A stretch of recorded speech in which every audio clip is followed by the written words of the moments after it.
I'm Brenda. And I'm Kristi. We're two friends from high school who are connecting and reconnecting over music and memories. Welcome to Normal Bias Podcast. We're glad you're here.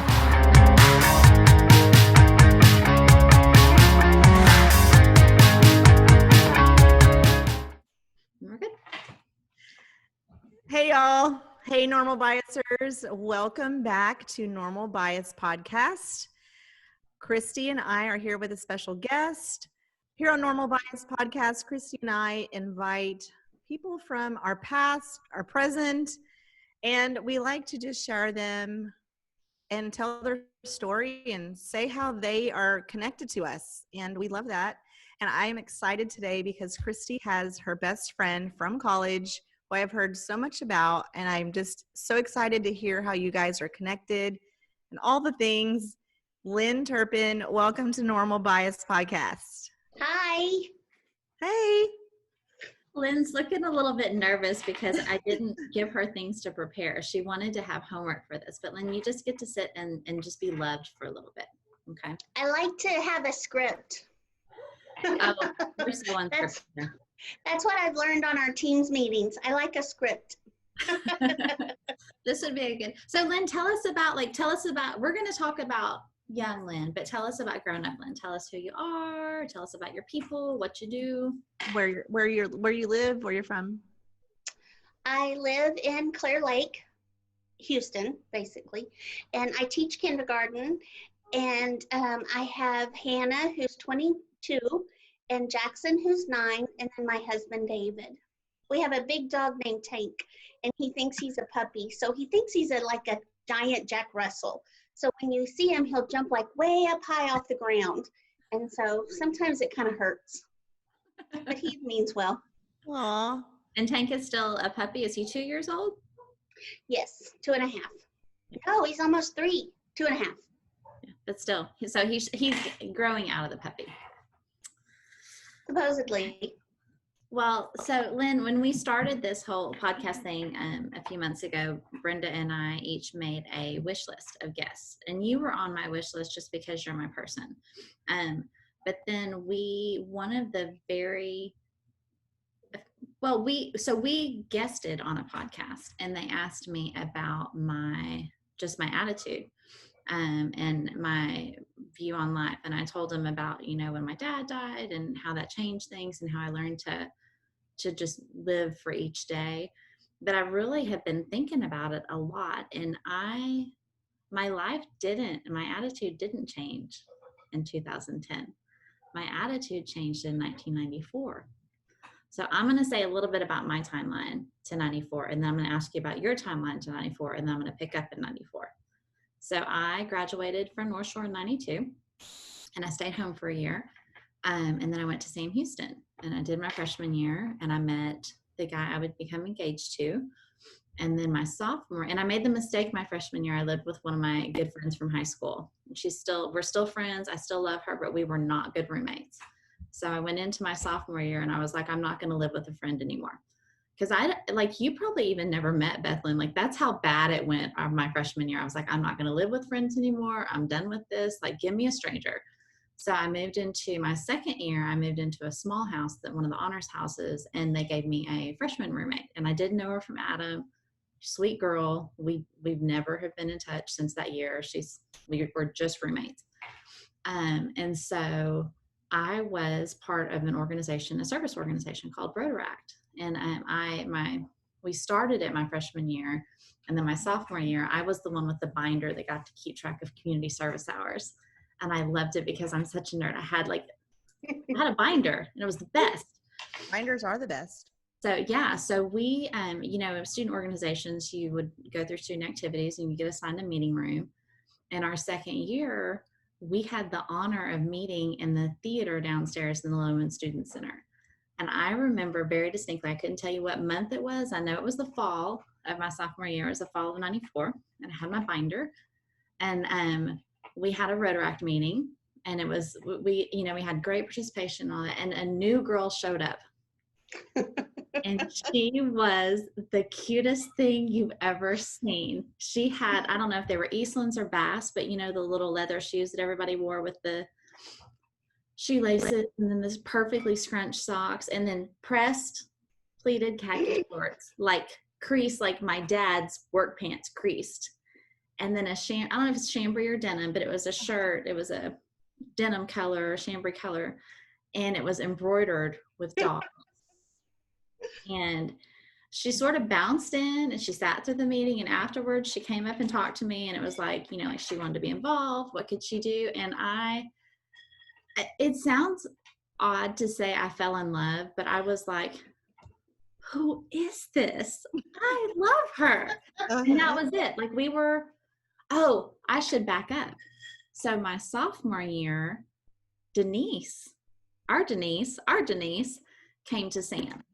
So I had gone into my sophomore year and I was like, I'm not going to live with friends. I'm not going to hang out with friends. And then one of my high school best friends came to Sam too. So I already have a group, right? It's my high school best friend and my fiance, and then my Rotaract friends.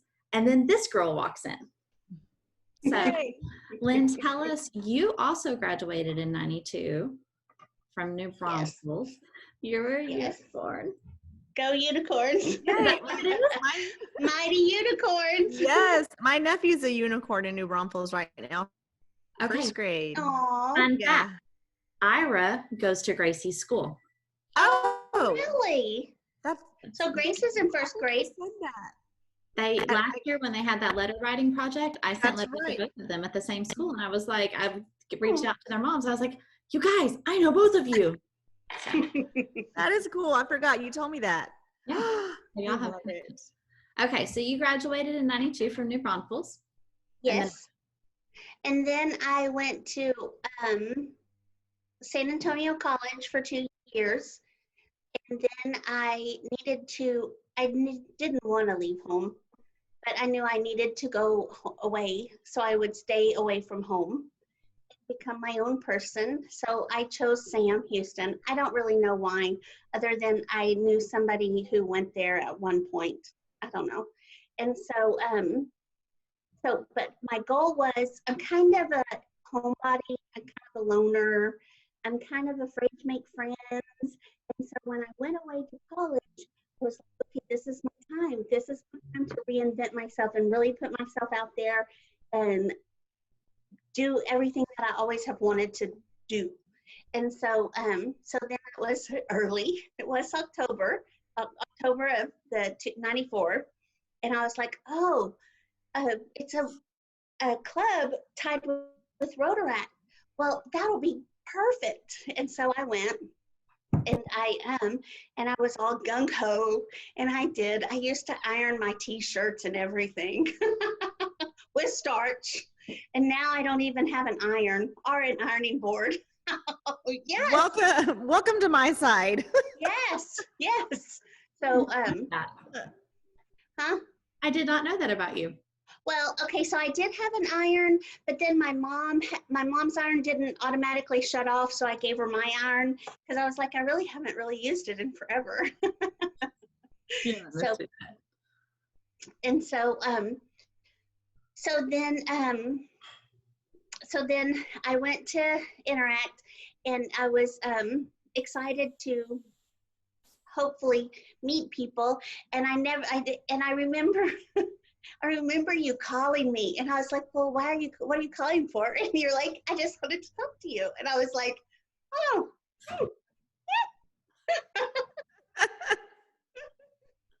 So I'm not, yeah, it was fun. But yeah, that outfit still kills me. Oh, I don't, because it's so perfectly you, Lynn. But so I'm going to push pause here because, so y'all know I'm the youngest of 3. I'm the only girl. Brenda, you're the oldest of 2 girls. Lynn, tell us about your family, like when you were, in 94, tell us about your family at that time. Well, I'm the middle of 3 girls. And so my dad was a publisher in New Braunfels, and my mom was teaching middle school in New Braunfels. And my older sister, Lisa, she was she still at Southwest in St. Marcus? Or had she, I think she was still at Southwest, which isn't Southwest anymore, Texas State, but it was Southwest back then. And then Leah was in middle school, I guess. And so we, all three of us, my sisters and I were very different, but we're kind of the same in some ways, but we're so different. Lisa's very much independent. I used to think of her as being so strong and brave and independent, but the more I've gotten to know her as an adult, I realize she's like, we're more the same than I thought. You know, like she's just as scared of things as I am, which I used to think she could conquer the world, you know. I still think she could, but she's opened up to me more. So I know how she really feels. And then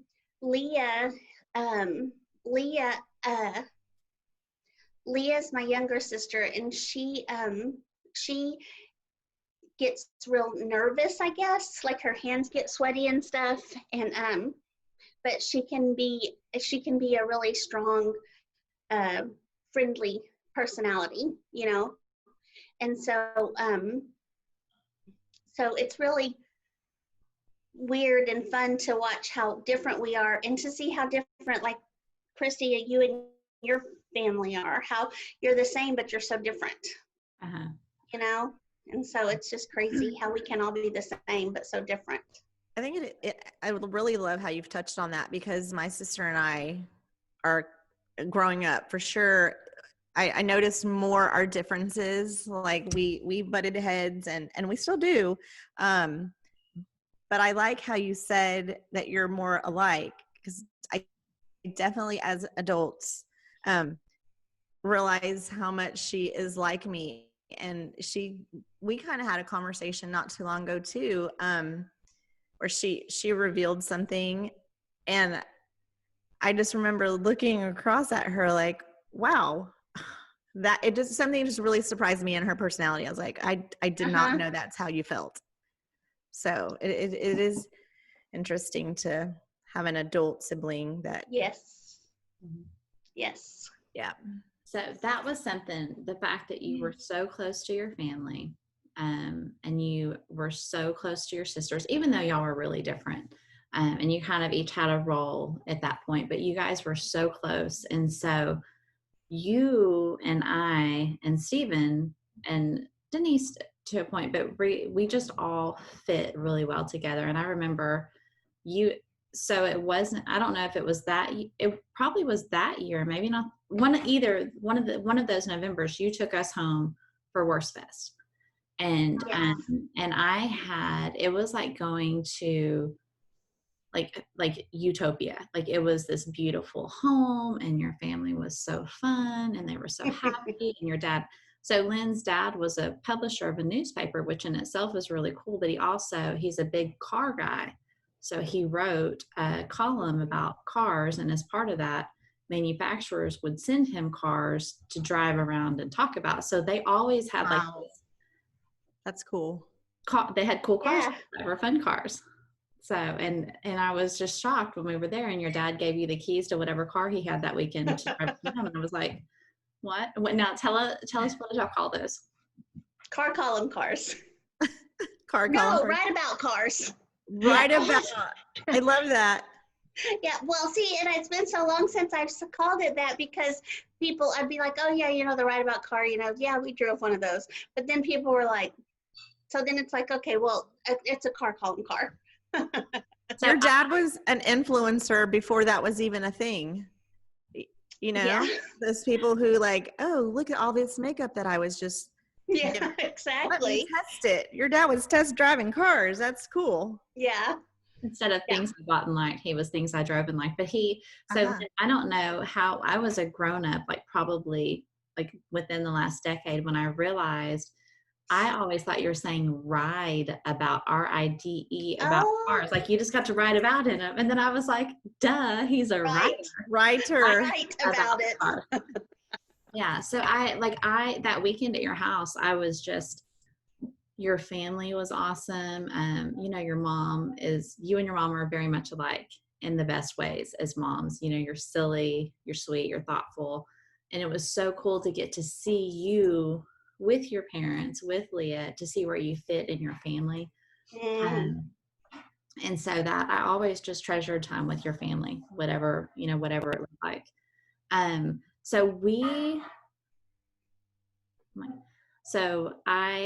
Because of Lynn, I changed my mind. And instead of never living with friends again, that next year, it would have been my junior year, we got our first apartment. And so we had the bright idea that we'd get a 2-bedroom apartment and we would share it with 2 other girls. And it was a no-brainer that Denise would be the third one. So Lynn and I would share a room, and then Denise would share a room with another girl. I don't know how we even got the other girl. I think we just picked a girl in Rotaract and we're like, hey, do you want to live with Denise? So, but this time, when I think back on that timeline, I'm appalled at who I was, because I was the worst roommate. This is a fun part of your story. I can't think about young Lynn without thinking about Charlie. That's who Charlie is. Charlie was my beagle, and I got him on my 12th birthday. My dad came in to wake me up, and he said, hey, let's go get a beagle. And I was like, okay. And so we went and we drove to, I think it was Lindsay, Texas. I don't know why I think that. And I got to choose which one I wanted. And so I chose Charlie because he was the most active, which is the exact opposite of what Charlie was. And so he lived with me, and he was my buddy for forever. So he was a smaller type beagle, and he had a cut off tail, and he was really fat, and so he kind of waddled, and he was really, really lazy, which suit me just fine. And so he stayed at home when I first went away to school, and then when we moved into our apartment, he came to live with me, and so he was a big part of me, which is crazy to say for a dog now that I look back at it. But he was a big part of me. And then so he went to college with me. He started teaching with me. So yeah, he was my buddy. Yeah. So for 16 years, I think. It was a long time. Yeah. That is a long time. Charlie had a good life. So we, Stephen and I had gotten a dog that spring. And so we had Lynn's older dog, and then we had a puppy. And I think it's funny because I was so like adamant that everybody, pay what they owed and stuff. But I don't think we paid any extra, even though there was 2 of us and 2 dogs in the apartment. So, well, and nowadays, like Hannah is in an apartment nearby, and she has to pay all these different fees, like pet rent, and I don't know what else, but the pet rent through me, because she's paying a deposit, but she also has to pay a pet rent. For a cat. Wow. For a cat. It better be some cat. So she's a really sweet cat. She's really sweet. Her name's Honey, and Hannah's always wanted to get a cat. And yeah, she's a really good cat for Hannah. That's so cute. Okay, so I wanna go back to you a little bit, and then we'll go forward again, because this is like such a narrow time in our life. So I think prior to you, I was always such a critical and competitive friend. And I was definitely, I definitely had a very negative perspective. I think I hid it better than a lot of people do, but I know that's how I was in my heart. And so then came you, and you, like the first word that came to mind would be silly, because you were just really good at diffusing tense situations with, like, you were kind of like Chandler, look at me. But you could I be any more silly? But you were just good. Love you so much already. And you, like, so much of who I am, down to my tattoo, down to the things that I say and the things that we celebrate and the way that we celebrate, are you. So tell me, I have an entire dresser full of pictures and cards and stuff. And every card, every note I've ever gotten from Lynn, you signed with a heart with a happy face in it. Where'd that come from? I think because when, you know how like sometimes you need to say you love somebody, but you don't love them, you know, like that way. And so if you put a smiley face in it, then it's just it's just a happy I love you. It's not I love you. I love you ish. Was that a you thing, or was that your mom or your sisters, or was it something you all did? Where'd that come from? That was me. That was just me. Oh, that makes it even better, because all these years I thought I stole it from your family. I'm just glad I stole it from you. I don't know, and I don't remember when exactly I started doing that. You know, I don't know. I just can't remember when I started. I bet Lisa would know. I don't know. She didn't always pay attention to me back then. Is Lisa your mom? Lisa is my older sister. Lisa, that's so back then, I was the one with the good memory. However, that's starting to fade. Well, we're old. Yeah. I'm not as old as Brenda, but we're old. Not as old as me. No, I'm always the oldest. I'll be 48 next month. Yay. Oh, see? And Lynn just turned 47. Awesome. So see, we're the same. The same. For a month. Yep. Yay. I like that. Okay, so Lynn, one of the things that we do when we have a guest on is we read a list of words that make us think about the guest. And so the last friend that I recorded with, I had to really edit her list because I didn't want to talk about any of the hard parts of her life. But with you, it's the exact opposite, because I was thinking I've been making a list of all the things that are from you. So when I think about you, I think about I always, when in my head, in my heart, like you've always been my Lynn, in that it's just, you're just my person. And that you were my person long before Yang was Meredith's person. Like, you are my person. You brought so much color to my world that like you know, people talk about things being gray and then the sun coming in, but you weren't just a ray of sunshine. You were like a ray of sunshine and a double shot of rainbow. It was like, it went from just like, you know, like a Monday to like, it's Monday. That's what life with you was like in college. And you, on a lot of levels, I have this down lower on my list, but you inspired my decorating today. You taught me that you can decorate with whimsy and you can incorporate your story into the way that you decorate your house and stuff. But you also brought something that James would probably like to kick you for, because you helped me determine my aesthetic, which would be like when we bought this house, my goal was if Punky Brewster and Rainbow Bright were roommates. And what was the first thing we did in our first apartment? Do you remember? We changed something. Hold on, I can't think. I remember the first night I was alone, I had to change a light bulb and it was broken, so I had to go get a Play-Doh and then it blew up. That's what I think of the first. What's the first thing we did? We probably painted Think about color. Painted a TV stand. Oh, we got a rainbow ceiling fan and a rainbow telephone. We did. We had like a slimline phone, but it was it wasn't the Swatch one, but it was the clear with all the stuff. So like, it was like our side of the apartment looked like, I don't know, Toys R Us threw up. And then their side of the apartment was very like, you know, it was very nice, but it was very like, you know, there was definitely like real people. Yeah, they were like, and we were like, wouldn't it be fun? So that was it. You brought a lot of color into my world. And with Charlie, like you, just the way that you loved Charlie, it was fun to see somebody. Charlie was just part of the gang. Charlie, like to this day, I can hear Charlie in my head. I can hear him kind of like snuffling, breathing, and he didn't bark as much as he just bayed. Yeah. So, yeah. High points of a beagle.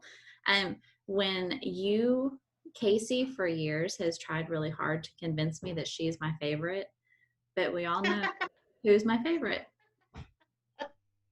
That's my favorite. And that's always funny. You're my favorite. No, you're my favorite. Like we've always been favorites. And so I feel like you laid the foundation, like the things that made me a fun auntie, make me a fun mom. A lot of that comes straight from my friendship with you. I'm pretty sure Love You Big is from you. I don't think that's from me. I don't think that is started with me. Oh, really? I don't know, but I know that was always you. I don't know, but it started with you. So maybe I just really did love you big, but that when I think about Love You Big, I think about you. So Lynn taught me about happies, which is just such a part of my personality now. So Lynn, tell us what's a happy. A happy is a gift just because I was thinking of you and I thought, oh, this will be perfect and it'll make you happy. I love those. So it's not, and I don't, what you said, you were going to ask me where it came from, and I don't really know. That was just Lynn. Like it was always, Lynn, you have the best handwriting. And so it was always like you'd get a happy and then it would be a note. And even if it was a note on a Post-it, it was like art because her handwriting's so cute. And then the little happy heart that she signs with. But you taught me that, and you taught me how to be generous. Like you didn't overtly teach me like, hey, this is how you can be generous. But you taught me by example, and you, with the gifts and stuff. And when we say gifts, it wasn't like you do give nice gifts. You give great gifts, but it was more like for you, for years, if I saw a moon pie, I'd pick up a moon pie because there was like 3 months that you ate moon pies and grape soda for breakfast every day. And you lost like 25 pounds. I still haven't quite figured that out. Yeah. A happy is just a, hey, it really is just a, hey, I was thinking about you. But you taught me to listen to people and not just listen like in a conversation exchange, but you taught me to listen because people will really tell you like who they are, what they need, what they want. And if you become a good listener, then the happies and the gifts and the showing up at the right time it's all part of it. You taught me what true selflessness looks like. And you probably weren't even aware of it. You probably just did it because it's who you are.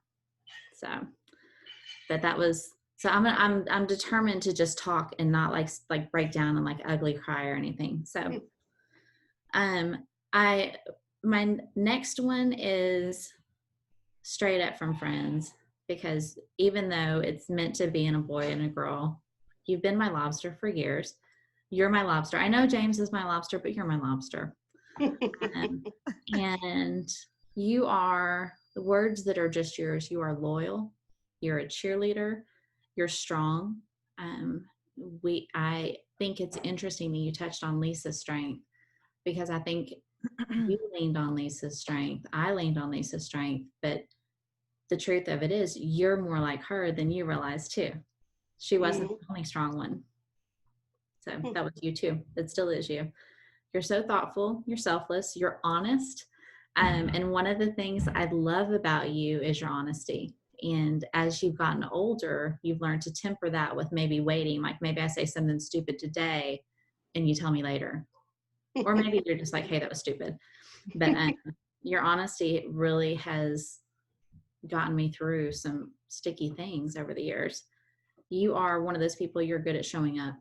You just, big or small, if it's just, you taught me that it's okay just to show up and just be there. And now, because of distance and because of family and all the things, a lot of times for me, you show up in a text when I need it most, or you show up in a text when you think I might need it. Like if you know something's going on or you feel like something may be going on. So you still show up for me. And you, that first year that we lived together, you introduced me to my very favorite tradition ever, birthday donuts. Yes. Yes. Was that what your dad did for you, or did he do the morning glory muffins for you? No, it wasn't. My dad would take us like on Saturday morning to go get donuts sometimes, but it wasn't a birthday thing. And the mom would make the morning glory muffins, but it wasn't. I don't know how we started birthday donuts. But you. I don't know. And so, but I probably just a good excuse to go get donuts as a grown-up, as a grown-up. But that's something that you did, that like when you got Hannah. So you had a child a 3-year-old, 4-year-old child. So Hannah was in kindergarten, I think, when Casey was born, right? She was 4 she turning was, 5. yes. She was at Wood Forest Baptist. So you had a preschooler when we had a baby, but you really taught me how to be a parent. And I know that you counted on Lisa a lot because Lisa had a son a year older than Hannah, but I learned a lot about parenting from you. Just the way that you talked to Hannah, the way that you worked through things with her, and a lot of the things that you did as a parent and you do as a parent with Hannah and Jackson, I do with my kids. Like that, you taught me. I'll never forget the first time I heard you at my parents' lake house or the beach house. You said Hannah was kind of being a 3-year-old, and you said, look, you can be tired, but you can't be grumpy. Or you can be, like if we were out and she had low blood sugar, you'd say you can be hungry, but you can't act grumpy, or you can't talk to me like that. And so you would always help her pinpoint what she was feeling, but also decide how she acted about it.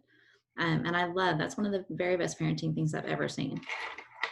The plaque that's in my kitchen, that it's the little things in life that make living so grand, that's from you, but also that's your philosophy, whether you know it or not. That was your philosophy, and that you taught that to me, that it's the little things that make up a life.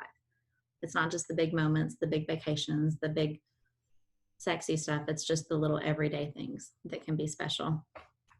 And then we have a couple of hard parts in our story. That year, in 1 year, in just a couple of months, your parents got divorced. Your sister broke up with her fiance, or her very serious boyfriend. I ended my engagement to Stephen. A lot happened all at once. And then I brought James into the mix soon after. Like, I broke up with Stephen, and James and I were together at the end of April. We had already been friends, but he was like, then it was like I switched. So Lynn went from being a part of the 3 of us with me and Stephen, and she and Stephen were very in sync, and they were very good friends. And y'all are still Facebook friends and stuff, right? I don't know. I don't know if you're actually friends or you're just friends on Facebook. You don't know? I don't know who's going to listen to this. Nobody. How do you know? I guarantee you Stephen's not listening. Well, I think we're friends on Facebook. He and I are friends on Facebook. We actually talked Friday. So I haven't. Keep smiling. So Lynn is, because of the way that everything shook out, Lynn is very much my friend. So even though she did everything with me and James, and we all did things together, and we did all the things together. She even lived with us for a few weeks when we started teaching. So, and that's kind of a fun part of the story, but that's one of the things over the years of, like, in hindsight, because of the way that things went down with my last relationship, and because of, James coming into the picture so soon, and there was no like, hey, would this be okay with you? It's just like, hey, there's a new guy. He's always going to be around. And so I think part of that, and then part of it is you were my person. And so you had been my best friend, and you knew me, and you knew my family, and Lynn was just as much a part of things as I was, like with Ronnie's kids, with Keely and Reagan, and she was just Lynn. She was just Auntie Lynn, like, to them too.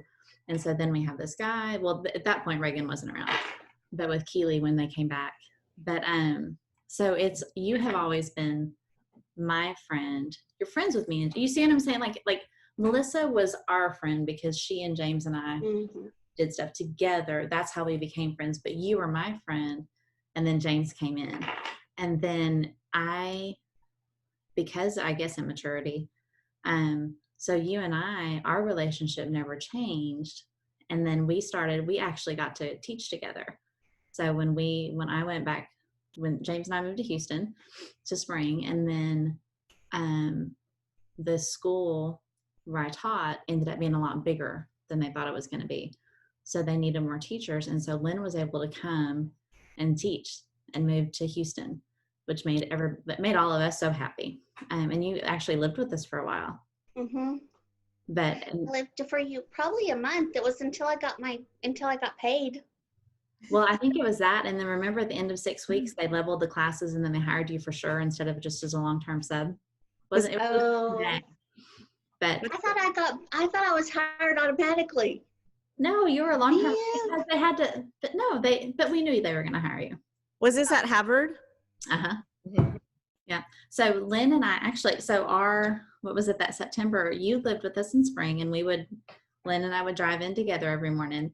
And Lynn, at the time, you drove a Chevy Lumina, which at that time was a pretty big car compared to my sad little car. And Tropical Storm Francis blew in. And The weekend Hannah was born. yeah, so and this was a Friday, and it's been raining all night. We lived in spring, and for some reason, Lynn and I thought it would be fine if we got in the car, because we used to leave like at 5:30. It was pitch black, and if you can imagine going down Aldine Westfield, so we drove to work in a tropical storm. Not only did we drive to work in a tropical storm, we drove through water. We could not see the road. And there was at one point that we got off on a driveway, like at a storage unit. I don't know how we didn't drown or ruin your car. So we finally got to work. And then we just spent the day calling parents and sending kids home. And then we had to drive home in it again. And No, we stayed with your mom. Did we? I remember. Yes, because I remember I was talking to my family about Hannah being born. Oh, because they were your mom was in California with her, huh? No, my mom didn't leave until later, so that she and Leah and her husband could have that time. But I think my mom went a couple days after that. But yeah, that was young, naive, and oh my gosh, my students will never survive without me. But don't you think when I think about young us, those are the kinds of stories that kind of bubble up to the top. We were so dumb, we didn't know how dumb we were, but we had a great time doing all of it. Yeah. I had a great time. I was happy, but it was, so yeah. And I remember because we had just gotten flip phones. And actually I may not have even had a flip phone yet, but I remember because did I have one? I don't know, but I remember we had cell phones when you went to California when Hannah was born, because that was the first time I ever used a cell phone was at the airport when we picked you up. I didn't go maybe I went in November. I was going to say you went that fall because we went, okay. I remember at the airport because we were at that point, on a weekend, we always wore the same uniform. We wore Old Navy overalls and white t-shirts. So you looked better than them at that point. But so my parents that day of the tropical storm, I remember them coming up to the school so we could use their cell phones for some reason. I don't know. It doesn't make any sense now. I don't know. But yeah, so we got to teach together and we had some overlap in students, and you are one of my favorite funny stories is because of you in open house. So Lynn lived with me and James. I share that a lot too. Okay, so I have to ask you this because I put a piece together. Was it Sarah's mom? Blonde Sarah? Do you remember? No, it was Rachel's mom. Okay, because if it was Sarah's mom, I ended up working with her and I was like, that would have been funny. Okay, so open house. Lynn is a first grade teacher and I'm a resource teacher. And we, of course, we're 23, we're best friends. We're always in each other's rooms. We're always talking. We're always together. We live together. We dress the same. We talk the same. A lot of the kids at our school, it was kind of, Miss, are you sisters? I think because we had the same skin color. I'll just say it in a, let me just put that out there. So at open house, one of Lynn's students comes into my room. She's not one of my students, but she comes in with her mom, and her mom's like, yeah, so I guess Rachel, does she have dark hair? Mm-hmm. Okay. I remember, that's funny. I remember her all these years later. So her mom comes into the room and she's like, so Rachel says you and Miss Sullins are best friends? I was like, yes, ma'am. And she says you guys ride together and yes. And she says you guys live together.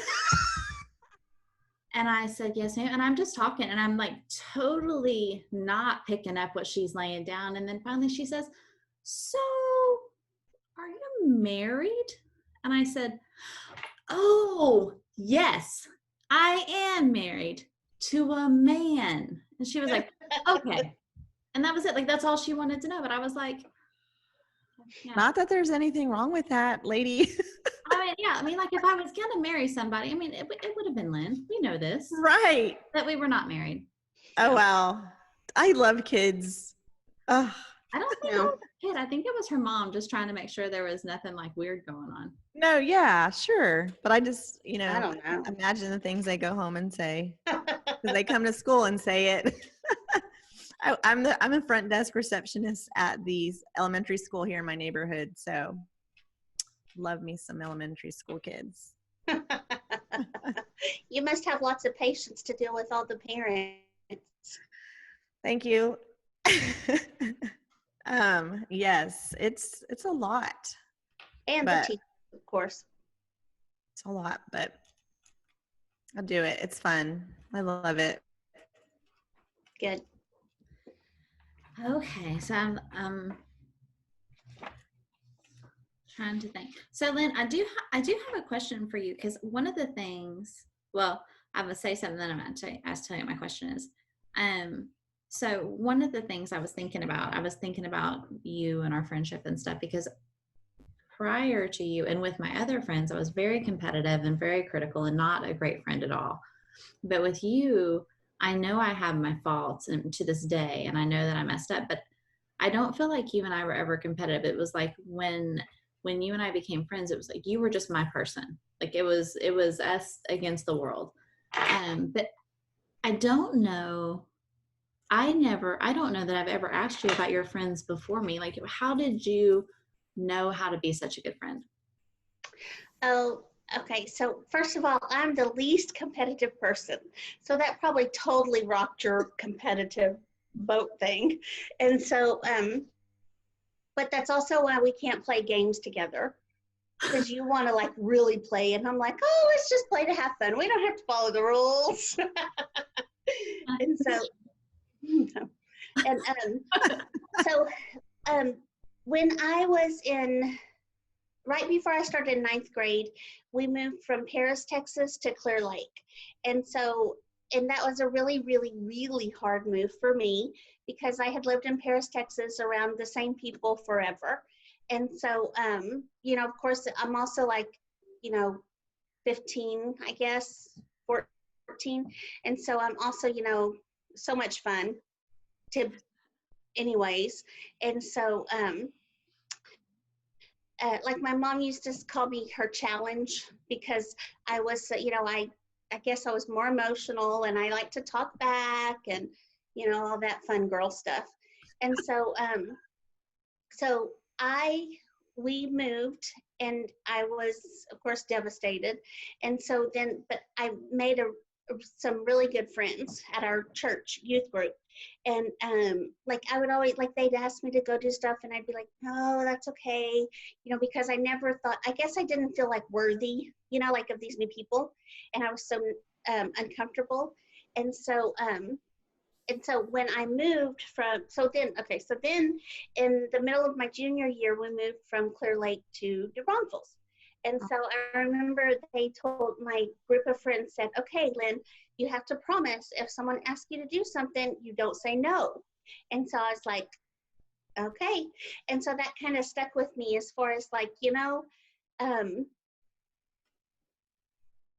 can't, if you say no, you're not going to have people, you're not going to have memories, you're not going to have experiences, you're just going to be. And so I think that helped a lot with making me, embrace it and have fun with what I'm doing.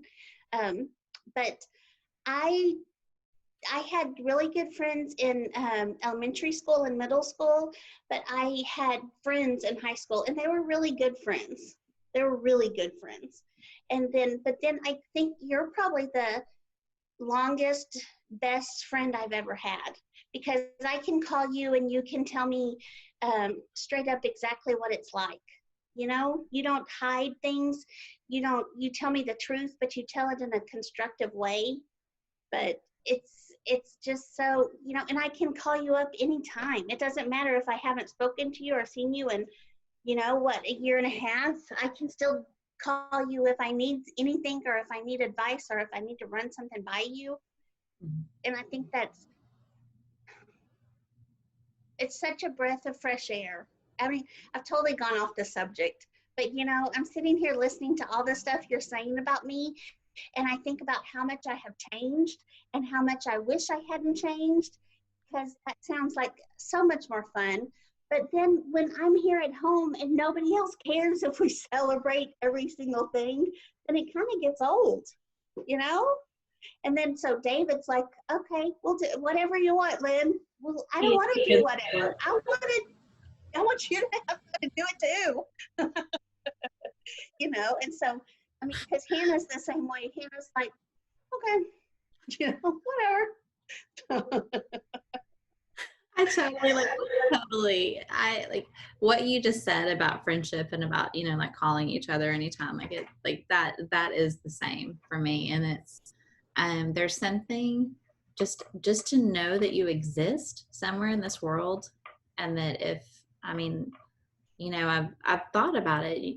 James does some kind of dumb stuff sometimes. And I'm like, if something happens to him, like I would call you first so you could be here. Like I know my brothers would come, but I would need to give you a head start so you could take care of Jackson and get here. Cause I would need you just to sit here with me. And that's like, that's never, I know any time of day or night, I can call you and you'll be here. And you have, I mean, you have been all these years. So I think it's important for me. So we, you know, we taught together. We were best friends. I never quit being your best friend though, to learn how to be James's best friend. So that's part of, you know, part of James and me, part of our love story is that we were friends first, but I never let him be my best friend. I had to, I basically broke up with Lynn for almost a year. And it is to this day, one of the hardest things I have ever walked through. And so, you know, the rest of the world is like mourning 9/11 and I'm mourning because it's 9/11 and I can't talk to Lynn about it. Like I know at Bible study, they got so sick of me saying, you know, talking about how much I missed you, but we needed to be apart and it was horrible. But at the same time, we needed to figure out who we were. And so then when we came back together, when you got Hannah, and it was a no-brainer. Like when you got Hannah, it was like, okay, we'll be there. And that, like, I can remember Hannah, we still lived in the Heights at that time. I remember, I'm pretty sure that Hannah, we watched Hannah when you had your first date with David. Like that was just. Yes, yes. Because it was the first time we went, yeah. Is there a story? No, it was the first time we double dated. With Amanda. His cousin. We taught with David's cousin, and this sweet girl introduced Lynn to her cousin, who turned out to be this great guy. Aw. So yeah, and so then after the first date, I was like, yeah, he's nice. You know, I mean, he didn't try to touch me or kiss me or anything. Which was a deal breaker for Lynn on a first date. And I was like, and so then he called and we went out again, and I was like, was that the time? No. Okay, so the first time when I went out with Amanda, you watched her, and then I came home alone to get Hannah, and yeah. And then the second date, I was like, oh, I can't find a sitter because I was like, and it was gonna go to the Titanic exhibit, and so he was like, oh, she can come out with us too, and I was like, okay. He's not going to touch me anyway. Thanks for being a gentleman, David Turpin. I know. And so. As it should be. I know, right? Casey Clara. Yes. Well, there's a reason that David is your forever. You know. Why? Because he's just your guy. He's just the one for you. I know. Right. He really is. He really is. He's everything I need now. I love that. Yep. He's, yeah. Well, it's kind of interesting that, you say, your struggles at the beginning of the year, at the beginning of your marriage and that sort of thing is kind of finding where you fit, how you fit together. Like when David and I were first together, I remember it was so hard. And then I remember talking to Elizabeth about it, and she said, that's how it is for everybody. And I was like, and then once she was like listing all these people that had gotten married and how hard it was. And then when she got married, then I was able to remind her of what she said.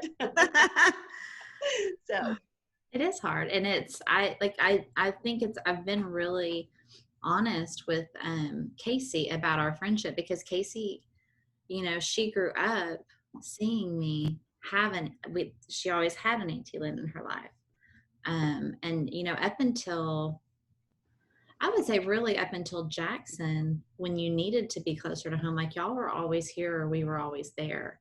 And so it was like Casey was, so Lynn was just always a part of things just as much as my brothers and my sisters-in-law. But I think it was hard for her to understand, like in middle school, because she is more like you, Lynn. She's very introverted and all of the things, but she didn't have an Auntie Lynn. And I tried to explain to her, I had best friends in middle school and high school, but I wasn't a good friend until you. And I'm not saying that I was a good friend. I learned how to be a good friend from you. And so that's what I've told Casey is like, you'll find your Lynn when it's time. And it feels so weird because I feel like I learned so much from you, like you always said thank you for every little thing. You always made me feel appreciated, even if it was just, not getting toothpaste on the mirror, or whatever. I don't know. That's not really a thing, but. Well, it probably was for me. Yeah. Well, yes, it probably was, but I tried to keep it clean. You did really well, but I can't even imagine now as a grown-up, like living with someone. So Brenda, I was very I liked things my way. Like there's no nice way to put it. I know it's shocking. I like how she says, I liked. You're not like that now. No, I haven't yelled at anybody this week about leaving flip-flops next to the shoe bin. So, yeah. So, but Lynn, I made a list of things that you have taught me about friendship, and I've written about our friendship, and I've written about the time that we had to be apart, and I realized as a young person, like I became not a good friend to you, but kind of a foul weather friend. Like I was there when you needed something or when you were in trouble, but I wasn't a good friend, an easy friend to be around, like when things were good. And so I think we kind of got into like an unhealthy place before we broke up. And then when we got back together, I think we've both done a really good job of kind of, I don't think we've ever been as in each other's business as we were as young women, but what we have is perfect for me because you're always there. I know you're always there, but I also don't need to like make sure that you're always happy, or like, that sounds so selfish to be like, I don't really have to tend this friendship for it to grow. Like I guess maybe our friendship's like a really cute succulent, it's like awesome. And it makes me happy that it's there. But if I forget to water it, then it'll probably be okay. Just throw some water on it and go. So that's the mature relationship. And it's definitely, I had to learn how to be James's best friend. And that, at the end of our second year of marriage, we just talked about that we talked about it this morning. And then this morning, my Facebook memory was, I saw that. And I was like, well, that's kind of crazy. Because the stuff about Miss McWhorter, our first year of teaching, telling me that the squeaky wheel gets the grease. I had just told that story to somebody Friday. So it was like all the things that have kind of been on my mind were in that. Yeah. So it's kind of cool. But so I have to learn how to be James's best friend, because we really, at the end of our second year of marriage, like I knew when I left, what furniture I was taking. And we talked this morning, we walked through, we had gone to my parents' house, and my mom and dad basically said, y'all need to go talk.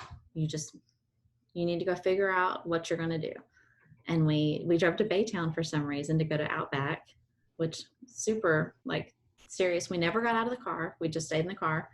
We just drove, and we talked about, what the ground rules would have to be for us to stay together, that we weren't going to say you always this or you never that. We wouldn't name call. And James asked me, he said, do you want to be with anybody else? And I said, no. And he said, I don't either. And that was it. Like, that was like, it's not exciting. It's not, but that's when our marriage, like, it was like, we didn't just kind of back up slowly from the edge. We just turned around and walked away from it. And then it would be another year where we kind of went on, and you and I had the same relationship. And then you and I took a year off and figured out who we were without each other, which was not something that I would have chosen, but I think it's what we needed. So it's been really sweet to be friends as grownups and to have all of the great memories we have, but then also I think we're healthier friends than we were at the beginning of our teaching careers, because we're both better. So, yes. And that's what, like, to hear you say that, like, it sounds fun to be that way. To me, you're still that person, because when you and I sit down, it's still fun. You still make me laugh. You still make me think about you're just everything that's important to me. And when I'm talking to you, whether it's about something big or small, it's like, you're just, in a lot of ways, you're home. You're a home base for me. And it won't matter how old and crazy we get, because you will get crazy. I probably won't, but you I won't. know. Casey says I'm already crazy. But. Well, just think, do you think you're going to become your mom or your dad? Crickets. So I think I'm going to become my mom. Like, I have to really fight against the harder parts of my mom, that critical, but there are a lot of parts of my mom that I wouldn't mind being more like. But it is, it's hard, because we, like, a lot of, as I've gotten older and as I've kind of looked at boundaries and looked at healthy relationships and, like, my family, where I came from and why things were the way they were, I've seen a lot of things that I don't want to do. And when I look at you, and I think that was part of, I don't have any better words that don't sound like I love you, but that was part of the attraction, I think, for me, was that you had such an awesome family and you had such great relationships with them. And I know that things would change for y'all a lot. But that glimpse of you with your mom, I wanted to be like that with my daughter. Seeing you with Hannah, I wanted to be like that with my daughter. And to have you there through our pregnancy with Casey, through, all the things, you were there, you were everything for our wedding. You were everything with Casey.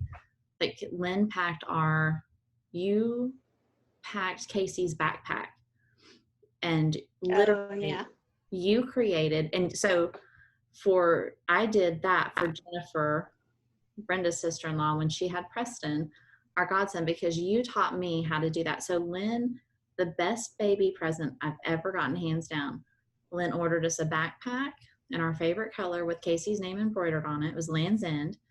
And you filled it with everything that a diaper bag should have, down to a bag of quarters, for when you needed to get a Coke or something, hand sanitizer, which at that time nobody used hand sanitizer, lotion, chapstick, everything, like the little plastic bags. Like, this was, 18 years ago. We didn't have the kind of stuff that we had even when Noble was born and Jackson was born. So it was it was the most thoughtful thing. And everything, when we went to the hospital to have Casey, Lynn bought James pajamas because she knew it would be cold at the hospital. And, like, you packed water for us. And, like, you did all these things. That was just what being your friend was like. Like, you just brought the life with you everywhere. So, and that's, like, nobody else can ever be that for us. But I want to be that for our kids. So that's because of you. Thank you. Thank you. I needed to hear that this week. Okay. I love you. I'm going to tell you what I've learned about friendship from you, Lynn. It's just been in the last few years, and I don't think of you as Lynn Sullins automatically, even though you've been with me for a long time. So you taught me how to just show up. You taught me to be honest, like to really be honest with someone instead of just letting it fester. Even if you have to hold your tongue until you're not mad about it, if you have to say it later, to be honest. You taught me that it's important to laugh a lot, and it's okay to cry if you need to.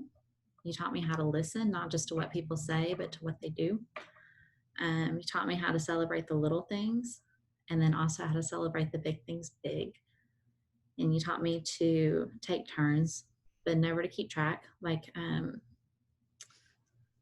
like going out to dinner or grabbing a Coke at Sonic or whatever. Like, just if you're there, do it, and it'll all shake out. It doesn't matter if Lynn pays twice in a row and we pay once, or whatever, it will all shake out. Like, you taught me to not keep score. I think to take turns but not keep scores. Maybe I'm gonna write that down. Don't keep. I love what you talked about your friends and what they made you do when you went to New Braunfels, because I couldn't have articulated that. But one of the things that I learned from you was to say yes. Well, when I tell my mom that story, she's like, some things you say no to. They're like, well, maybe. You know what? That lesson sank in because you taught it to me. And you taught me to pay attention to people. And you taught me that love can hurt. Like, when you truly love somebody, you hurt when they hurt. And when you love someone, you hurt when you hurt them. But that it's all worth it. Like, I would not trade any of the hard days. I wouldn't trade all of the hard days for one of the happy days. I think it's all part of who we are. It's all part of who we're gonna be. But yeah, like, I would not be, when Alicia and Trio asked me to kind of backtrack and talk about where I got my outlook on life, I talked about when my dad was sick and how things changed for me then, but really to tie it up neatly for Brenda, before you, Lynn, there was no B side. I did not know how to look for the bright side. There was just the A side, and it was the type A side, and you taught me how to look for the bright side. So, and that's kind of like, if I had a brand, that would be my brand. And that, like, so, and I like down to, so you can't see it right now because of the time, like, ooh, you can't see it, but on my Wait, I see something. Yeah, I can only see it because I know it's there. Yeah, it's invisible. I got Lynn's happy heart. So when I started my own business, when I met Lynn, Hallmark stores were a thing, and I was determined that one day I would own my own Hallmark store, and I would just call it Happy. And my dream would be if Lynn was my partner, but I wanted to just have a store for Happies. And then, so I appropriated Lynn's happy heart when it was time. I started making t-shirts and stuff back in like 2012. When did you have Jackson? 2011. So maybe before that, I started. I don't know. I think you making shirts for Jackson is what put you out of business. It was fun though. So yeah, it so might have started between Noble and Jackson. I started making shirts and stuff, and I named that business A Little Happy, and it's Lynn. And so A Little Happy is just my thing. And I have a happy heart tattoo that's all in. I have, one year for Christmas, James had a silversmith make me a happy heart. He had an iron worker, like outside my window, there's a giant iron happy heart that used to hang on our front porch. So it's like, you're everywhere. And like, the happy heart reminds me, to remember only love today. But it's that, but it's also, it's because of you, and it's about loving people well. So that's all you. Thank you. So, even though your stinky boys that live in your house may not always appreciate the birthday donuts, I know, the cute dish towels and the fun plates. I know. So Lynn is just you had good stuff when we were young. You always had good stuff. You had red polka dot plates, or you had red plates. You had cute stuff. You always had the cutest stuff. And I You had me at the chambray shirt with the monogram on it. I'm like, no, it was dogs. It was embroidered dogs. dogs. Yeah, let me tell you. So cute. But Kristi, that's what's funny is because I always thought you had cute stuff. You always have like a cute little soap bottle in your window at your kitchen, and cute little. I was copying you. Mm-hmm. So, and so Lynn, you do Time Hop. I do Facebook memories every day. But 2 days ago, I had one of my blog posts called "Dear 23-Year-Old Me" came up, and 23-year-old me mentions you, and in the sense that, do you have it hanging up in this house, or was it just? I don't know if you brought it to this house or not, but you had a little embroidered thing that said you can choose to be right or you can choose to be happy. Do you still have that up? No, I don't know where it is. It might have gotten lost in the big Turpin flood of 2017. That wasn't a really flood. Our stuff was in storage too long and it got moldy and ratty. Oh. But it was because we moved into our house, and so the dishwasher wasn't hooked because the Lowe's guy was going to bring the new one. And when David came to let the Lowe's guy in, there was water pouring out everywhere. So it really wasn't. I shouldn't have even brought it up. It's like a whole other episode. There's like 40 things that we're not talking about that I want to talk about, but that's one of the things, because like to me, part of young you was your cute stuff. So this was at the time of Harvey that their brand new house flooded, Brenda. So they had to get out of their rent house. So they lived in a friend's bay house while their new house was renovated, but waiting for contractors and stuff with Harvey and all of the people like that, like y'all were not first in line to get help. And so it was a thing. And then when they finally did get to move into their house, most of Lynn's stuff had been damaged in storage. So it was like you had been so patient waiting, and then your stuff was ruined. So I think there's a whole lot to that I know it's easy to say from this side of the screen that it's just stuff, but it was your stuff. But you've created a beautiful home, probably a little bit more minimalist than it would have been. It's amazing how you can accumulate things all over again. I haven't been over in like 2 years. So, I mean, I have no idea when I came last time, it was very like, wow, everything is just so bare, simplistic. I simplified. It was classy though. It was nice. But it was very grown up. I was like, where's like the bicycle lamp and all of like little whimsical stuff. I know. So yeah, that was nice to simplify for a little while. Not worry about all the clutter. You always have a spot for everything. I don't. That's okay though. Mm-hmm. I don't have to live with it anymore. Fair enough. Okay, so I have one more fun thing to say, and then I'm going to tell you our song, Brenda. But one of my favorite memories of Lynn, so one of the hard things, like Lynn's parents, I thought were just like perfection. And your dad, when we moved into our apartment, I don't know at what point he did it, but he bought Lynn a brand new Sony, like not even like the cheap stuff that we had. He bought her a brand new Sony TV and a Sony VCR in this awesome Container Store like thing to put it all on, just so we could record Friends, because we missed Friends every Thursday because of Rotaract. Do you remember that? I remember that. So it was like we had this like hand-me-down furniture from Timmy and Penny, and then this awesome TV. So that is so cool. Yeah. He got it. It was funny because remember we couldn't turn it off because then it would be fuzzy. Like once it hit the 1 year mark, it was like. You know what? But up until then, it was like I just remember like your dad gave the best gifts, and remember the like the heart-shaped waffle maker. Mm-hmm. So I like to this day, if I ever find one of those that actually makes the good crispy waffles like we used to have, I would buy that. Like, I don't think I would care how much it cost. So those are the things that I think about when I think about that first apartment. I think about sitting, like, I was so particular about everything, but I remember sitting on the living room floor and Denise like running her hand over the carpet. Sammy's, my dog, y'all, had shed, like, there was like a layer of Sammy hair on top of the carpet because I hadn't vacuumed. And I remember Denise like pointing it out, and I know I wasn't nice, like, oh, you're right, I should clean that up. I know I was a jerk about it, but I don't remember that.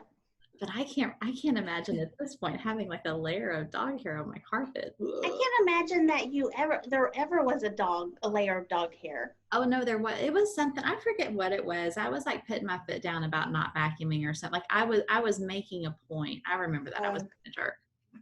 It was me. That was me. Wait, Brenda, you want to say something? No, I was just gonna say, well, I was gonna ask, and maybe it was your dad, but because Kristi said that, you showed her by, you just being you and giving gifts and just being the awesome person that you are. I just wondered, in your life, like, who taught you that? Who did you see that? And well, see, I don't know. My mom was always a consistent there for me. She was always there no matter what. But my dad was more conditional, and he showed his love with gifts. And so I think because of that, I think one of my love languages is receiving and gifts. And it's not just gifts. Like, if you just go get me something, I'm like, oh, please, you shouldn't have spent your money. But if it's something that, it could be, a rock in the shape of a heart, just because you thought of me and you brought it to me, that's what speaks my love language.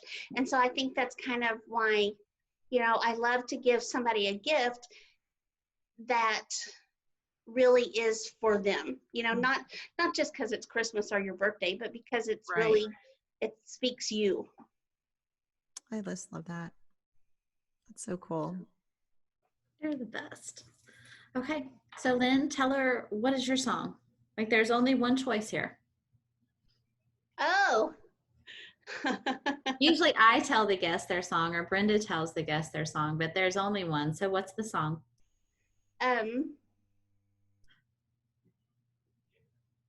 These are a few of my favorite things. I had to sing it in my head. I knew exactly what you're doing. You were going, raindrops on roses. Oh. And tell Brenda why.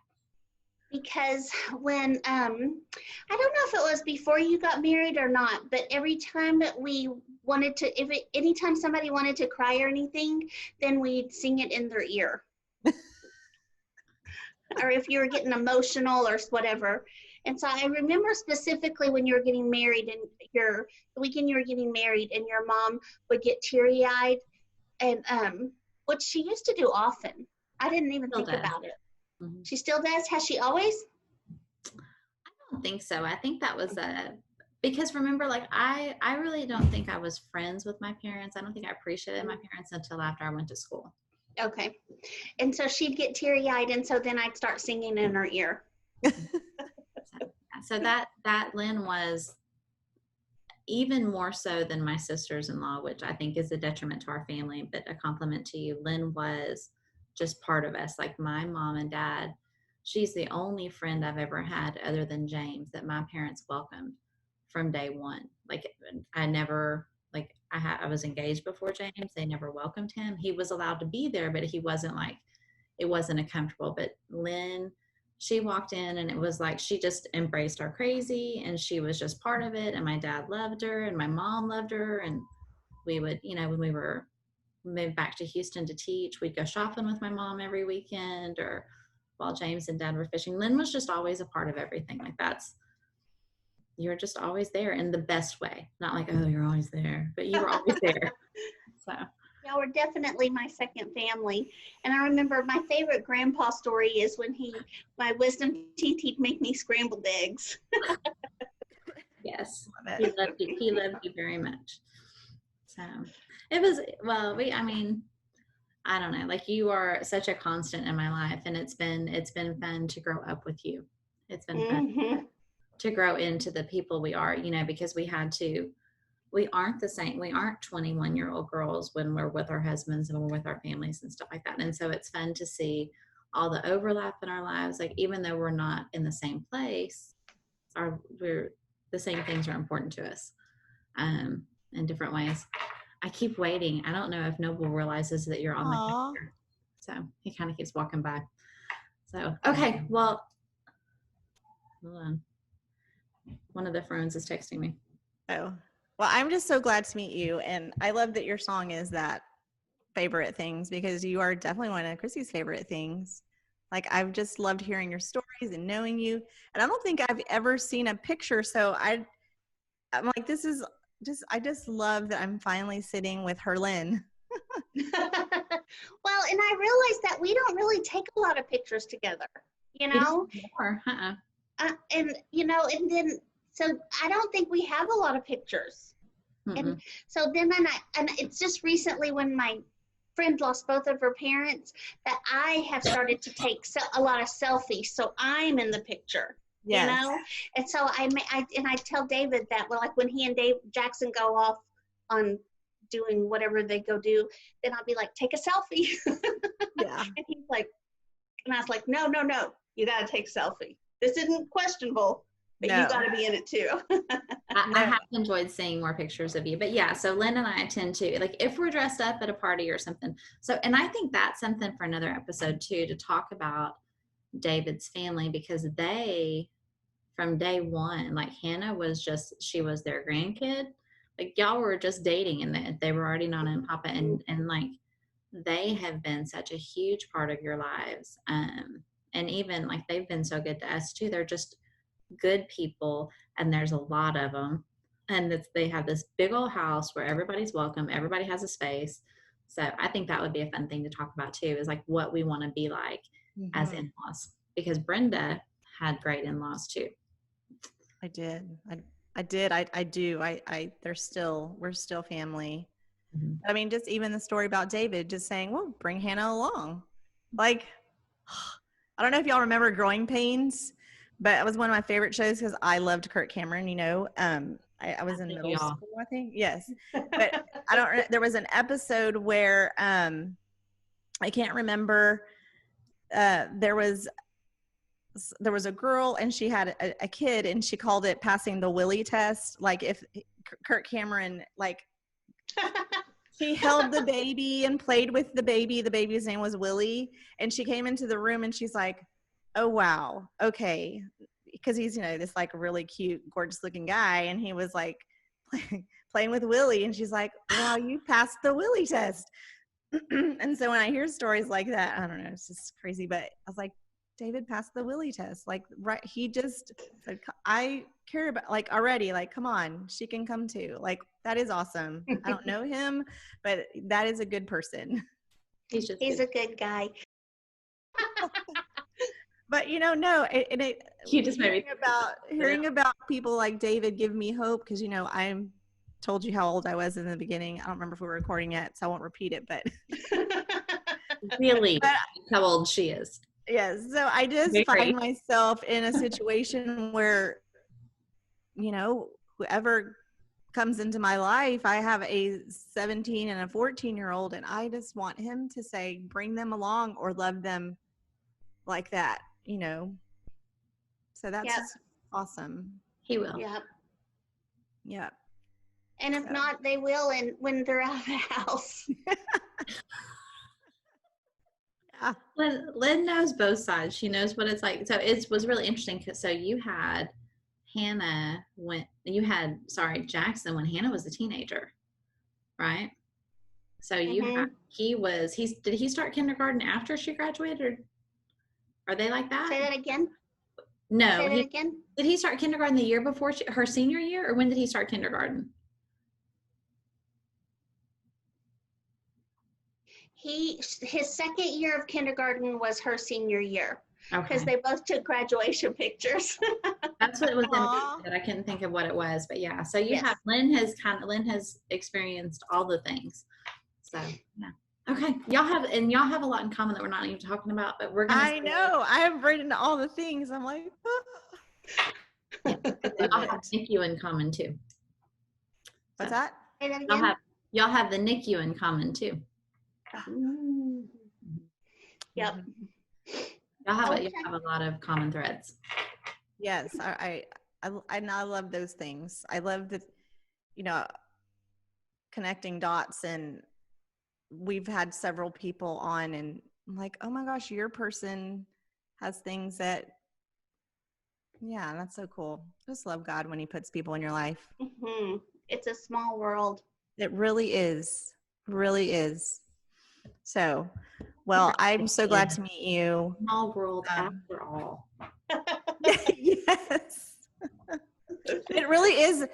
Life should be about rainbows and rainbow ceiling fans. Like, it's those little things. Mm-hmm. Yep. Mm-hmm. Someday we'll do this again, and we'll bring Denise on as the fourth person, and she can tell us what bad roommates we were. Really, what a bad roommate I was. Yes. Brenda graduated with Denise. Mm-hmm, yes. Denise and I were the same class, 91. Mm-hmm. And because of our last names, when we'd go test, or when we sat next to each other at graduation, so she and I love me some Denise. I really do, Denise, if you're ever listen to this. We all love you, but we were not I was not always very lovable, and I will own that. Okay, well, Lynn, I love you big, and I don't know, you get like 2 minutes of peace and quiet before the boys come in. I was like, so y'all, before we started, I asked Lynn if she had any time constraints. She said, oh, I just, basically she had an hour and 45 minutes. And I was like, oh, we won't take that long. We kind of took that long. Sorry, Lynn. I have no idea. No, this would be a 2-episode arc. We'll have to look. You guys have a lot of history and a lot of story. I'm glad that you told it to us. It's awesome. It was can't fun. Hear more. Yeah. It was fun. And it was nice to finally meet you, Brenda. I've seen pictures of you, but I always picture you as different. Oh my gosh. Every time I see you, I'm like, oh. That's funny. Is she taller when you picture her? What? Is she taller when you picture her? I don't know. I think she looks like I thought she had gray hair. Oh, I do. I color it. Mm-hmm. And I'm 5'1" this way and this way. You are not. Are you really just 5'1"? I really am just 5'1". Mm-hmm. Okay, so Hannah's 5'1" as well. And so, she's like way short. And so Jackson's like way tall, and David and I are tall. And so the other day, I hope this doesn't offend anybody, but the other day, like a year ago, then Jackson, she came home from college, and Jackson was like, looked her up and down and said, huh, you're a different kind of midget. We were like, I have no idea where that came from. But that's funny. Yeah. Yep. She's short. I had to buy fan pools so she could reach the ceiling fans. Yeah. Thank you to the short person who invented the fan pool extension. Yeah. That'll be one of our party Zoom calls one day, is short people, short people problems. Yeah. I can only imagine. Yep. I've never experienced it, so I don't know. I always wanted to be petite, but no. I mean, okay, so girls, I'm just going to cut us off because Casey has hot brownies, and they're probably not hot anymore. I know. I feel sorry for y'all that y'all don't have brownies. I know. I'm kind of sad. I would like some brownies, but I'd also like some Chex Mix. Ooh, that sounds good too. Also, really quick, I so love that she's Meredith and you're Yang. I'm going to think of it now. She was my person long before they ever said it, because I think there was a phone call, you're my person. Because we watched Grey's Anatomy before, when we still lived on. I still watch it. I had to quit. Yeah, it's okay. Do you still watch them? I started back again, yes. Mm-hmm. I started again, and then I quit again because I was explaining it to Casey, and you know what? That's a whole other thing. All right, that's a whole other story.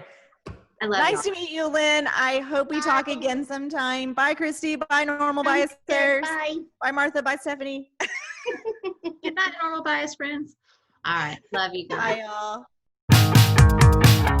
Hey, y'all. Are you still watching? Are you still listening? We're so glad that you're still with us. If you want to connect online, we're at www.normalbiaspodcast.com, or you can find us on Facebook or Instagram or YouTube. And our very favorite, if we made you a mixtape, we'd put all those songs on our Spotify playlist for you. All the things.